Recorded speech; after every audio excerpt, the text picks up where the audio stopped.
Have you ever felt completely forgotten by the people who are supposed to love you most? Today, I want to share with you a story that will make your heart break and then fill it with hope all at the same time. This is about a young woman whose own parents left her behind while they went on their dream vacation to Mexico. But what happened next will restore your faith in human kindness and show you that sometimes family isn't about blood. It's about who shows up when it matters most. Before we dive into this incredible story, I need you to understand something important. This isn't just another internet tale that you'll forget in 5 minutes. This is a real story about real people, and by the end of this video, you're going to see why one person's act of kindness created waves that changed everything. You're also going to discover why this story went viral and sparked one of the biggest debates about family loyalty and boundaries that the internet has ever seen. But first, let me paint you a picture of Sarah. Sarah is 23 years old, works full-time at a local bookstore, and has been saving every penny for months to move out of her parents' house. She's responsible, kind-hearted, and the type of person who always puts others before herself. Her relationship with her parents has always been complicated. They've made it clear throughout her life that her younger brother Michael is their golden child, their priority, their pride, and joy. For 2 years, Sarah's parents had been planning their dream trip to Mexico. They talked about it constantly at dinner, showed her pictures of the resort, and described every detail of what they were going to do. Sarah naturally assumed she was included in these plans. After all, they were her family, and family vacations were something they had done together when she was younger, even if those trips were rare and usually centered around Michael's interests. But 3 weeks before the departure date, Sarah's world came crashing down in the most casual way possible. She was sitting at the kitchen table helping her mother organize travel documents when her mum looked up and said something that would haunt Sarah forever. "Oh, by the way, we only booked 2 tickets. This trip is just for your father and me. You understand, right? You're an adult now, and we thought you could handle being on your own for 10 days. The words hit Sarah like a physical blow. She sat there in stunned silence, watching her mother continue shuffling through passport photos as if she hadn't just delivered the most devastating news of Sarah's life. When Sarah finally found her voice, she asked the question that had been burning in her throat. "What about Michael? Is he going with you?" Her mother's response made everything so much worse. "Of course Michael is coming. He's only 17, and this is his graduation gift. But you're 23, Sarah. You have a job and responsibilities here. Besides, someone needs to watch the house and take care of the dog." In that moment, Sarah realized she wasn't being left behind because of practical reasons or money. She was being left behind because, in her parents' eyes, she simply didn't matter enough to include. The trip they had been planning for 2 years, the vacation they had talked about every single day, had never actually included her in their minds. She had been living in a fantasy where she believed she was part of a loving family, when in reality she was just the convenient caretaker they kept around. The next 3 weeks were torture for Sarah. She watched her parents and Michael shop for vacation clothes, get their passports renewed, and excitedly count down the days until their departure. Every conversation in the house revolved around Mexico, and Sarah felt like a ghost haunting her own life. She tried to bring up the topic again, hoping maybe there had been a misunderstanding, but her father shut her down immediately. "Sarah, we've already explained this to you. You're an adult. Adults don't need their parents to take them on vacation. Maybe you should focus on your own life instead of trying to tag along on ours." The morning her family left for Mexico was one of the darkest days of Sarah's life. She stood at the window and watched them load their suitcases into the taxi, laughing and taking selfies like they were about to embark on the adventure of a lifetime. Michael waved goodbye to her through the car window, but her parents didn't even look back at the house. They drove away without a second thought about the daughter they were leaving behind. Sarah spent the first day crying. She called in sick to work and just sat on the couch staring at the family photos on the mantel and wondering how she had become so invisible to the people who were supposed to love her unconditionally. The house felt enormous and empty, filled with reminders of the family that had abandoned her without a second thought. But on the second day, something shifted inside Sarah. She was scrolling through social media, seeing all the happy vacation photos her parents were posting, when she came across a post in a local community group. Someone was asking for advice about a family situation, and the responses were overwhelmingly supportive. That's when Sarah decided to share her own story. She wrote a long, heartfelt post explaining what had happened. She talked about feeling forgotten and invisible, about realizing that she had been living in a one-sided relationship with her parents for years. She wasn't looking for sympathy or pity. She just needed to tell someone, anyone, that she was hurting and felt completely alone in the world. What happened next changed everything. The response to Sarah's post was immediate and overwhelming. Within hours, hundreds of people had commented, sharing their own stories of family rejection and offering words of support. But one comment stood out from all the rest. It was from a woman named Maria, who lived just 2 towns away.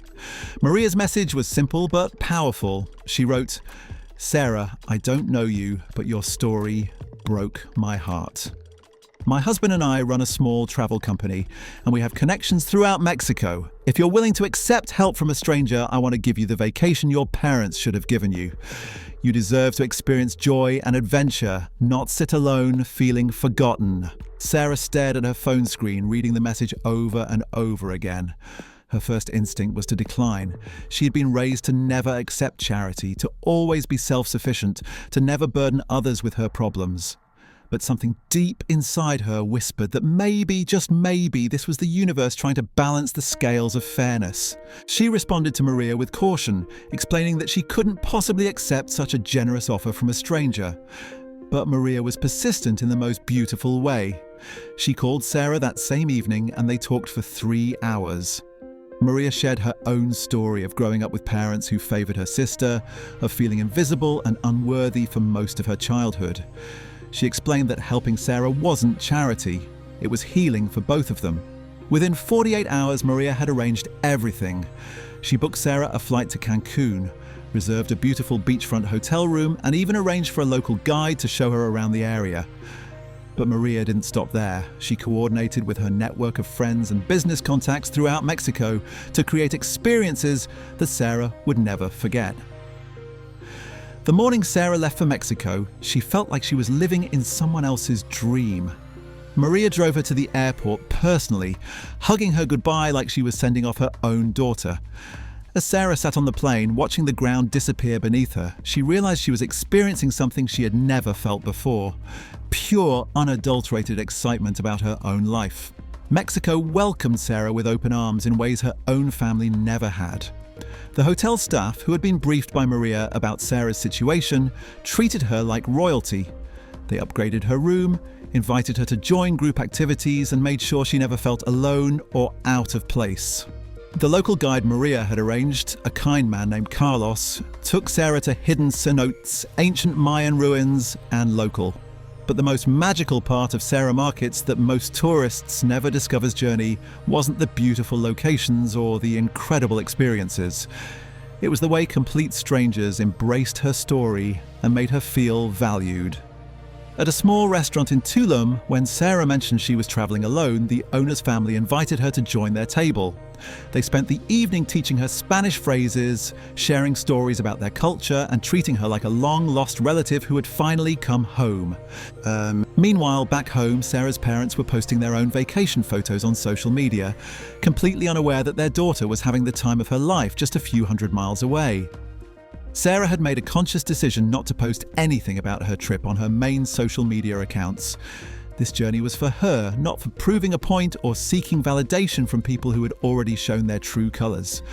On her 5th day in Mexico, something extraordinary happened. Sarah was sitting at a beachside cafe journaling about her experiences when a young couple approached her table. They had seen her post in the community group back home, and it turned out they were also vacationing in the same area.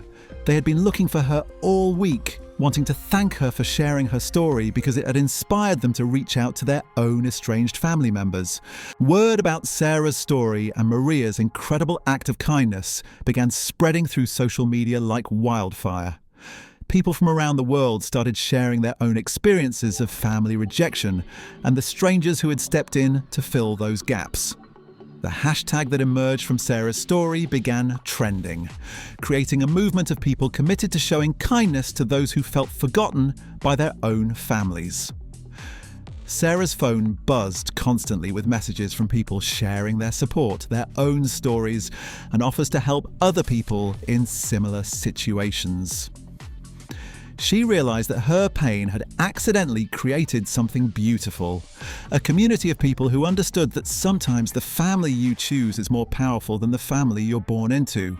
On her last night in Mexico, Sarah sat on the beach watching the sunset and felt something she had never experienced before: complete and total peace with who she was and where her life was headed.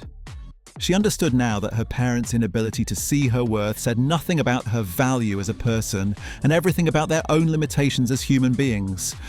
But the story doesn't end there, because what happened when Sarah returned home would test everything she had learned about self-worth, family boundaries, and the power of choosing your own path forward. Sarah's story teaches us something profound about the nature of love, family, and human connection. When her own parents left her behind, treating her like an afterthought in their lives, the universe responded by sending her Maria, a stranger who saw her worth immediately. Sometimes the people who are supposed to love us most are the ones who hurt us deepest, but that doesn't mean we're unworthy of love. It means we haven't found our real family yet. The beautiful truth that emerges from Sarah's journey is that family isn't defined by blood or obligation. True family shows up when it matters, sees your value when others are blind to it, and creates space for you to shine. Maria didn't help Sarah because she had to. She helped because she recognized a kindred spirit who deserved better than she was getting. If you've ever felt invisible in your own family, if you've ever been the one left behind while others move forward, remember Sarah's story. Your worth isn't determined by how others treat you. Sometimes the most painful rejections in our lives are actually redirections towards something far better than we ever imagined possible. The kindness of strangers can heal wounds that family members created, and sometimes the best revenge against those who underestimate you is simply living your life with joy and purpose. Sarah found her real family in the most unexpected places, and so can you.